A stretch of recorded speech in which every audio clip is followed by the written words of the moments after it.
12번입니다. 지금 이 문제 같은 경우는 인장력 P를 봤는데 길이 방향으로 늘어난 길이가 주어졌고요. 그리고 두께 방향으로 줄어든 길이가 주어졌는데 포화송 B를 계산을 하라고 했네요. 포화송 B는 우리가 마이너스 입실론 A분의 입실론 레이테랄 이렇게 표현을 합니다. 뭐 영어로 표현을 해도 되고 익숙하지 않은 학생들은 뭐 축 방향 변형률 분의 횡 방향 변형률이다 이렇게 암기를 해도 됩니다.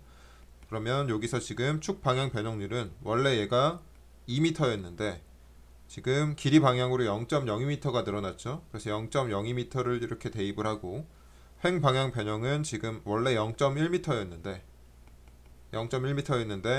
마이너스 0.003m가 이렇게 줄어들었죠. 그래서 이거를 정리를 하게 되면 마이너스 마이너스가 있으니까 얘네들은 상쇄가 되고 0.1m 곱하기 0.02m분의 0.0003m 곱하기 2m죠. 그래서 이거를 정리를 하게 되면 0.3이 나옵니다. 13번입니다. 이 문제는 지금 라멘 구조가 있는데 BC 구간에서 BC에서 최대 힘 모멘트의 크기를 계산을 하라고 했네요. 그런데 최대 힘 모멘트는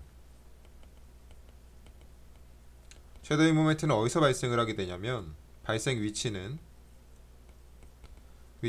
전단력의 부호가 바뀌는 곳에서 발생을 하죠.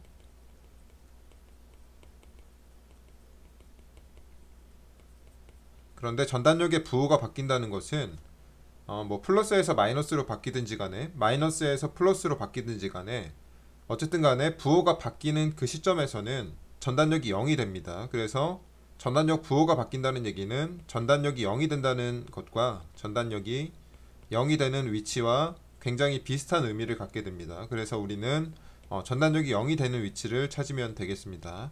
그러면 전단력이 0이 되는 위치를 찾으려면 우선 지점 반력을 계산을 해야 되겠죠. 그래서 D점 반력을 계산을 할 건데 이 RD를 계산을 할 건데 그럼 A점에서 모멘트 평형을 잡으면 되겠죠.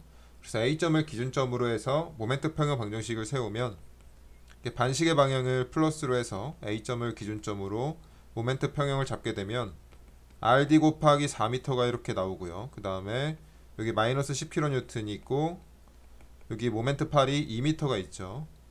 그리고 마이너스 등분파 하중이 10kN/m 곱하기 4m가 있고 10kN/m 곱하기 4m를 하게 되면 얘가 이제 집중하중이 표현이 된 건데 사각 등분파 하중이니까 가운데 작용을 하게 되겠죠. 그럼 A점에서 이 하중까지 거리는 모멘트 팔이 2m니까 2m는 0 이렇게 하게 되면 여기서 RD가 나오겠죠. RD는 25kN이 나오겠네요. 그러면 이제 우리가 RD를 계산을 했으니까 전단력이 0이 되는 위치를 찾아야 되겠죠. 그래서 우리가 자유물체도를 이렇게 끊습니다. 자유물체도를 이렇게 임의의 X 지점에서 이렇게 끊습니다. 그러면은 그림이 어떻게 표현되냐면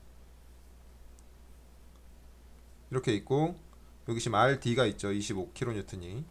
그리고 여기는 뭐 미지의 X 지점이고 여기가 10kN/m가 있고요.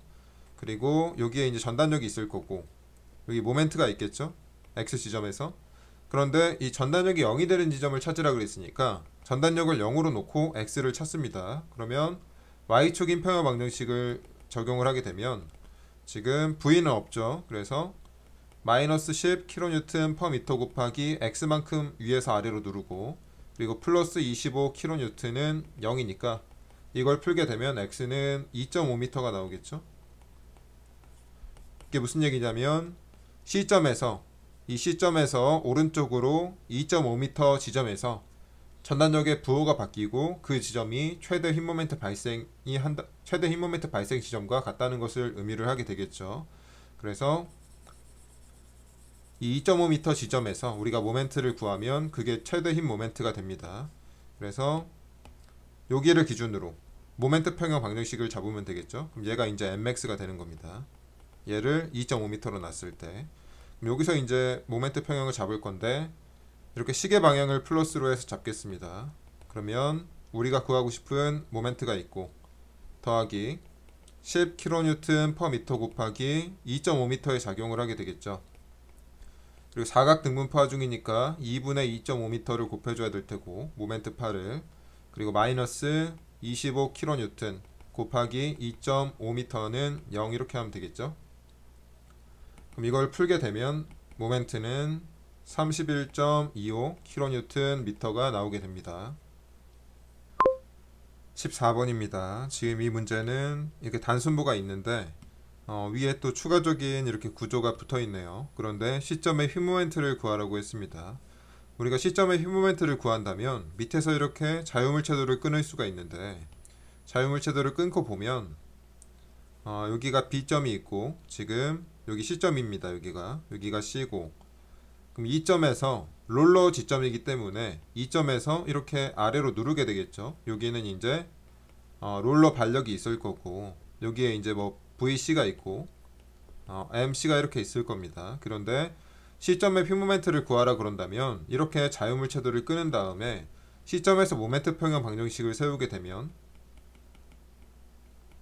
이렇게 시계 방향을 플러스로 해서 C점을 기준으로 모멘트 평형을 잡게 되면 우선 MC가 나올 거고, 이 전단력 VC는 C점에서 모멘트 평형을 잡으면 모멘트 팔이 0이니까 표현이 안 되겠죠. 그리고 플러스 R2 곱하기 지금 여기서 여기까지가 1m죠. 여기서 여기까지는 3m고, 그러면 1m가 이렇게 표현이 될 테고, 마이너스 RB 곱하기 4m는 0 이렇게 나올 겁니다. 그럼 우리가 RC를 계산을 하려면 R2와 RB가 필요하다는 얘기겠죠. 이거를 계산을 하려면. 그래서 우선 RB를 먼저 계산을 해보겠습니다. RB는 어떻게 계산을 하냐면 이 구조를 전체적으로 흰 평형 방정식을 잡습니다. 그래서 여기에 이제 RB가 이렇게 있는데 A점을 기준점으로 해서 모멘트 평형 방정식을 잡습니다. 그러면 A점을 기준점으로 해서 반시계 방향을 플러스로 모멘트 평형 방정식을 잡게 되면 RB 곱하기 지금 A점에서 B점까지 모멘트 팔이 3 더하기 2 더하기 1 더하기 3이니까 9m죠. 그리고 마이너스 위에 이제 9N이 있고, 모멘트 팔은 지금 3 더하기 2니까 5m겠죠. 는 0 하게 되면 RB는 5N이 나오겠죠. 그래서 이걸 여기다가 대입을 하면 될 거고요. 그리고 R2는 어떻게 계산을 하느냐, R2는 여기만 이렇게 띄어서 봅니다. 그러면 얘가 지금 여기 9N이 있고, 그리고 여기가 2m, 1m가 있겠죠. 그리고 마찬가지로 여기에 R2가 있을 겁니다. 이렇게. 그러면 D점에서 모멘트 평형을 잡게 되면 D점을 기준으로 모멘트 평형을 잡게 되면 R2 곱하기 3m가 있고요. 그리고 마이너스 9N 곱하기 2m는 0이니까 R2는 6N이 되겠네요. 그래서 이거를 여기다가 대입을 해주면 될 겁니다. 그런데 여기서도 또 중요한 게 뭐가 있냐면 여기서 보면은 R2의 방향이 위라는 것을 알 수가 있죠. 그런데 이 점에서 또 작용 반작용이기 때문에 위의 구조에서 R2가 위라면 아래 구조에서 R2는 아래 방향이라는 것을 우리가 파악을 할 수가 있습니다. 이건 굉장히 중요하기 때문에 꼭 익히셨으면 좋겠고요. 그래서 여기다가 대입을 해서 풀게 되면 여기서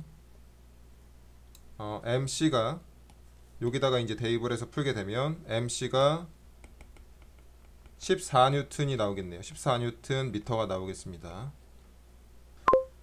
15번입니다. 이 문제는 지금 부정정보가 있는데 지점 A의 휘 모멘트가 0이 발생할 가능성이 있는 경우는 이렇게 물어봤습니다. 우선 이 문제는 어떻게 풀어야 되냐면 1번부터 천천히 한번 볼게요. 1번이 지금 이런 식으로 있는데 여기를 이렇게 누르게 되면 변형 형상이 어떻게 되냐면 여기가 내려가겠죠. 이렇게 밑으로. 그런데 여기는 지금 고정단이기 때문에 이렇게 잡혀 있을 겁니다. 잡혀서 이런 식으로 내려가겠죠. 그래서 여전히 여기가 고정단이기 때문에 직각을 이렇게 유지해야 됩니다. 그리고 내려간 다음에 여기가 지금 롤러기 때문에 여기서 잡혀 있어야 됩니다. 그래서 변형 형상이 계략적으로 뭐 이런 식으로 될 거예요. 그런데 이 지점을 보게 되면 얘가 지금 고정단이 잡아주지 않았다면 직선이 지금 이런 식으로 됐겠죠. 이렇게 위로 펴지려고 그랬겠죠.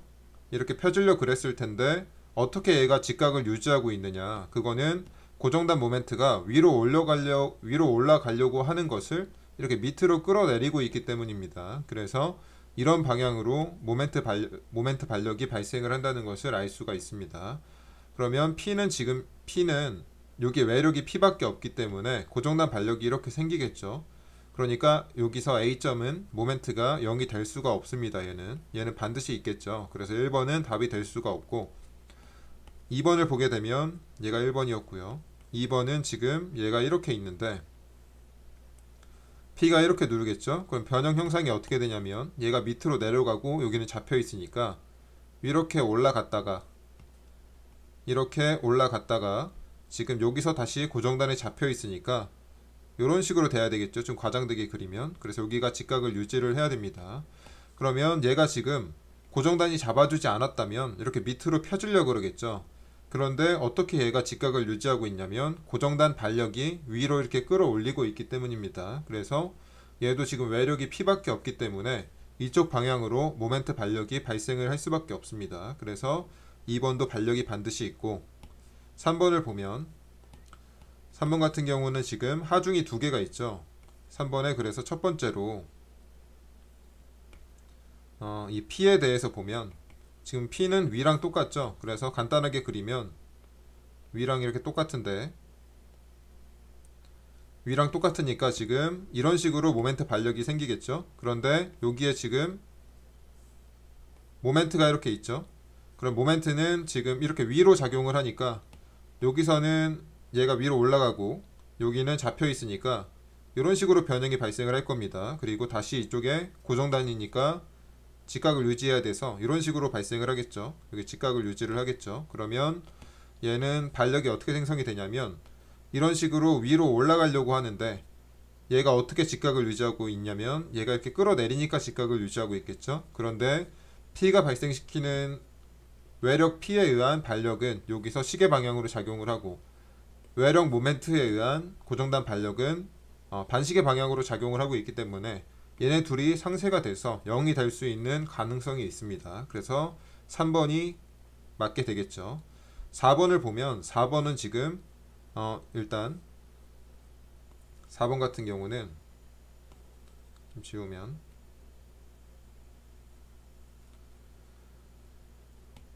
4번은 일단 여기 외력 P가 있죠. 외력 P는 지금 이 경우와 똑같기 때문에 여기서 보면 지금 시계 방향으로 모멘트 반력이 발생을 하는 것을 알 수가 있습니다. 그런데 여기 외력만 고려를 해보면, 모멘트 외력만 고려를 해보면 이렇게 작용을 하죠. 그러면 이쪽 점이 밑으로 내려갑니다. 이렇게. 그리고 얘는 여기 잡혀 있으니까 변이가 어떻게 발생을 하냐면 이런 식으로 발생을 하겠죠. 이렇게.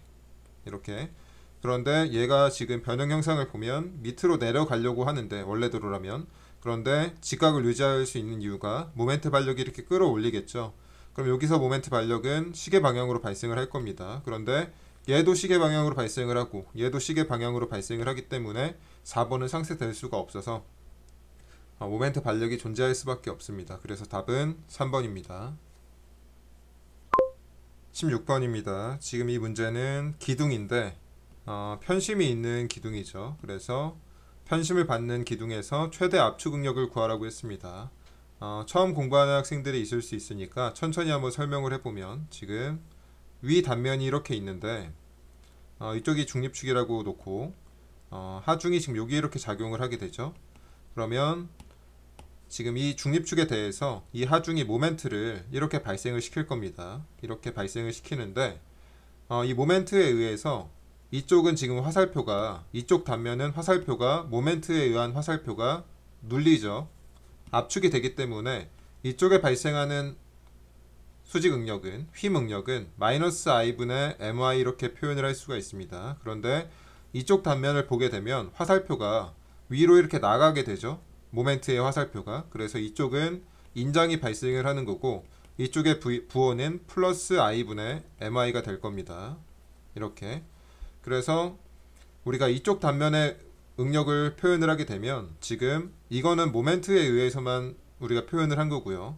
수직 응력에 대해서도 표현을 해야 되기 때문에 이걸 엄밀하게 표현을 하게 되면 수직 일단 P가 밑으로 누르니까 마이너스 A분의 P 이런 식으로 표현이 될 테고, 플러스 모멘트에 의해서는 I분의 MI가 플러스로 들어갑니다. 그런데 이쪽은 마이너스 A분의 P에 마이너스 I분의 MI다 이런 식으로 표현이 되겠죠. 그런데 문제에서는 최대 압축 응력을 구하라 그랬으니까 여기는 지금 마이너스에 플러스가 더해지니까 숫자가 작아지겠죠. 그래서 이쪽에서 고려를 하면 안 되고요. 여기는 마이너스 a분의 p에 마이너스 i분의 mi가 빼지니까 마이너스 마이너스가 돼서 최대 압축 응력은 이쪽 단면에서 발생이 되겠죠. 그런데 그 와중에서도 최대 압축 응력이니까 y가 가장 커질 때 압축 응력이 제일 커지겠죠. y가 가장 커진다는 것은 어떻게 되는 거냐면 이 축으로부터 y가 이렇게 움직이기 때문에 마이너스 i분의 mi가 가장 커지려면 y가 가장 먼 이 부분에서 최대 압축 응력이 발생한다는 것을 알 수가 있습니다. 그래서 이거를 대입을 하면 되겠죠. 여기다 숫자를 대입을 할 건데 마이너스 a는 지금 단면적이 400 곱하기 200이니까 400 곱하기 200mm 제곱이고요. P는 위에서 누르는 게 100kN인 거고 마이너스 I를 쓸 건데 지금 중립축이 우리가 이걸 중립축으로 놨죠. 그래서 이게 중립축이 되니까 B는 200이 돼야 됩니다. 그래서 12분의 BH3승에 200이 먼저 들어가고 H에 400이 들어가야 되겠죠. 이렇게 그리고 모멘트는 지금 P 곱하기 2가 들어가야 되니까 100kN 곱하기 편심거리 100mm를 넣어야 될 테고요. 그리고 Y는 가장 먼 거리니까 이거 좀 표현을 하자면 처음 공부한 학생이 있을 수 있으니까 여기서부터 Y 거리니까 Y가 가장 먼 거리는 400의 절반이겠죠. 이 거리니까 그럼 여기다가 200mm가 들어가면 될 겁니다. 그래서 이거를 정리하면 되는데 이렇게 풀어도 되고요. 마이너스 i분의 mi로 풀어도 되고 조금 이제 역학적으로 공부를 더 많이 하는 학생들은 마이너스 i분의 mi를 안 하겠죠. 마이너스 i분의 mi 대신에 우리가 이제 이 끝단에서 응력을 계산을 하는 거니까 마이너스 i분의 mi 대신에 마이너스 s분의 m을 써도 될 겁니다. 이 자세한 내용은 제가 이론 강의에서 설명을 했으니까 그걸 참고해 주시고요. 그래서 이걸 굳이 안 하고 이걸 안 하고 여기다가 마이너스 s분의 m을 하면 되겠죠. 그래서 s는 6분의 bh 제곱이니까 마찬가지로 b에다가 200을 넣고 400의 제곱 밀리미터 3승분의 모멘트는 똑같이 들어갑니다. P 100kN 곱하기 편심거리 2를 넣어서 100mm를 대입을 하게 되면 이게 마이너스 3.125 메가파스칼이 나오게 됩니다.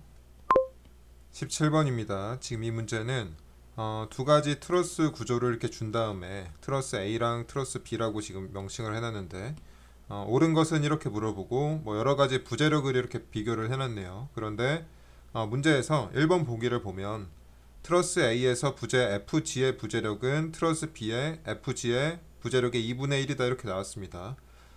그런데 이렇게 보기 하나하나마다 물어보는 트러스 부재를 그때그때마다 구해서 풀게 되면 시간 안에 문제를 풀 수가 없습니다. 그게 무슨 얘기를 하는 거냐면 여기서 FG 물어봤으니까 위로 올라가서 FG를 찾고 여기서 AF 물어봤으니까 위로 올라가서 AF 또 찾고 구하고 이런 식으로는 시간 안에 풀 수가 없습니다. 그럼 어떻게 풀어야 되느냐? 이 보기를 해석하기 전에 이 트러스 부재력을 먼저 다 구해놓고 그 다음에 이제 순차적으로 눈으로 따라가야지 여기서 구하라는 것 FG, AF, FB 이렇게 순서대로 하면은 순서대로 구하게 되면 문제를 풀 수가 없습니다. 그래서 먼저 부재력을 먼저 구할게요. 부재력을 구할 건데 반씩만 구하면 되겠죠. 왜냐면 얘가 지금 좌우 대칭이기 때문에 요만큼만 해석을 하면 됩니다. 그래서 여기가 지금 2P니까 우선 반력을 먼저 계산을 하고 여기가 P가 되겠죠. 그리고 여기가 지금 삼각형의 B가 3대 4대 5죠. 그렇기 때문에 이 점에서 보면 절전법으로 이 점에서 보면 P로 위로 눌렀기 때문에 얘는 P로 아래로 내려야 될 거고요. 이렇게 그리고 여기가 P가 되겠죠. 이렇게 여기 P니까 여기가 P가 되는 거죠. 그리고 여기가 P고 3대 4대 5니까 여기는 4분의 3P가 될 겁니다. 4분의 3P가 될 거고 그리고 다시 이 점에서 보면 왼쪽으로 4분의 P로 미니까 이쪽은 이제 오른쪽으로 당겨야 되겠죠. 그래서 오른쪽으로 4분의 3P가 이렇게 되는 거고요. 그리고 다시 이 점에서 보려고 그랬더니 모르는 게 3개나 있죠. 그렇기 때문에 이 점에서는 해석을 할 수가 없고요. 그래서 위로 올라갑니다. 이 점에서 이제 해석을 할 거고 이 점에서 보면 지금 오른쪽으로 4분의 3P로 밀죠. 그렇기 때문에 왼쪽으로 4분의 3P로 밀어야 되는 거고요. 이렇게 그리고 다시 이 점에서 보면 위로 P로 누르기 때문에 얘는 밑으로 P로 잡아 당겨야 되겠죠. 이렇게 그리고 다서 이제 이 점에서 보면 아까는 모르는 게 하나, 둘, 셋이었지만 이제는 여기를 알기 때문에 모르는 게 두 개밖에 없죠. 그래서 이 점에서 해석을 할 수가 있고 또 이 점에서 위로 P로 잡아당기기 때문에 얘는 밑으로 P로 이렇게 내려야 됩니다. 그리고 여기가 P면 또 4대 3대 5니까 여기가 4분의 3P가 되겠죠. 4분의 3P가 되는 거고 그리고 여기는 BC는 왼쪽으로 4분의 3P 왼쪽으로 4분의 3P니까 얘는 오른쪽으로 4분의 3P의 2배인 2분의 3P가 되겠죠. 그리고 마지막으로 이 시점에서 보면 2P가 밑으로 내리니까 얘는 위로 2P로 잡아 당겨야 됩니다. 이렇게 반만 해석을 하게 되면 여기는 대칭이니까 자연스럽게 알 수 있겠죠. 요게 어느 속도로 돼야 되냐면 제가 여태까지 가르쳐 보면은 학생들이 합격권에 이르는 학생들은 지금 제가 한 이 과정을 30초 안에는 해야 됩니다. 30초 안에. 처음에는 굉장히 불가능한 시간이라고 여겨지겠지만 굉장히 연습을 많이 한 학생들은 다 30초 안에 들어오는 것을 제가 다 확인을 해봤기 때문에 충분히 가능한 시간이라고 생각이 됩니다. 그래서 연습을 좀 많이 해보셨으면 좋겠고요. 그리고 아래 것도 한번 해석을 해보면 지금 여기가 2P죠. 그러니까 얘도 마찬가지로 여기가 P가 올라가야 되는 거고 여기도 삼각형이 지금 3대 4대 5입니다. 여기 3대 4대 5가 되는 거고 이 점에서 봤을 때 P가 위로 누르니까 얘는 밑으로 P가 이렇게 돼야 되는 거고 여기가 P니까 B를 이용해서 4분의 3P가 돼야 되겠죠. 여기가 4분의 3P가 돼야 되는 거고 이 점에서 봤을 때 왼쪽으로 4분의 3P로 미니까 얘는 오른쪽으로 4분의 3P가 돼야 되는 거고요. 그래서 여기서 해석을 하면 여기는 지금 모르는 게 두 개니까 해석이 가능하겠죠. 그래서 B점에서 왼쪽으로 4분의 3P니까 얘는 오른쪽으로 4분의 3P가 되는 거고요. 그리고 이 점에서는 얘는 영부제겠죠. 왜냐면 여기가 지금 직선으로 연결되어 있는 부재 하나가 연결되어 있기 때문에 얘는 영부제가 됩니다. 그리고 다시 이 점에서 보면 지금 얘가 위로 P로 누르죠. 그렇기 때문에 얘는 밑으로 P로 잡아당겨야 되는 거고 여기가 그리고 여기가 P가 나오면 다시 B를 이용을 해서 4분의 3P라는 것을 알 수가 있겠죠. 여기가 4분의 3P가 되는 거고 그리고 다시 이 점에서 보게 되면 오른쪽으로 4분의 3P 오른쪽으로 4분의 3P죠. 그렇기 때문에 왼쪽으로 4분의 3P의 2배인 2분의 3P가 됩니다. 그리고 마지막으로 이 부재만 해석을 하면 되는데 이 지점에서 보게 되면 직선으로 연결된 부재에 하나가 연결이 되어 있기 때문에 얘는 0부재가 된다는 것을 알 수가 있습니다. 그래서 이것도 30초 안에 완료를 해야 되는 거고요. 반을 해석을 하는 게. 그래서 이렇게 두 가지 구조를 해석을 하는데 1분 한 10초? 10초까지는 끊으셔야지 우리가 합격권에 도달을 할 수가 있습니다. 그러면 이제 1분 10초 안에 해석을 했다고 하면 그 다음부터는 이제 그냥 눈으로 따라가면 되겠죠. 눈으로 확인만 하면 되는 문제라서 그렇게 어렵진 않지만 이 과정을 굉장히 연습을 많이 해야 된다 이렇게 생각을 합니다. 18번입니다. 18번은 지금 두께가 얇은 원통형 압력용기가 있는데 10MPa의 내부 압력을 받고 있네요. 그런데 바깥 지름은 30cm고 허용 응력이 90MPa로 주어졌을 때 최소 두께를 구하라고 했습니다. 근데 원통형 압력 용기에서는 우리가 주의를 해야 되는 게 수직 응력이 두 개가 있죠. 수직 응력이 어떻게 두 개가 있냐면 얘가 지금 이렇게 봤을 때 이 축 방향으로는 우리가 2t분의 PR이라고 계산을 한다 그랬고 그리고 이 원주 방향으로는 그러니까 곡면을 따라서 발생하는 응력은 우리가 t분의 PR이라고 했습니다. 그렇기 때문에 수직 응력의 최대값은 t분의 PR을 이용을 해야 되겠죠. 그런데 이게 이제 시그마 max가 되는 거고요.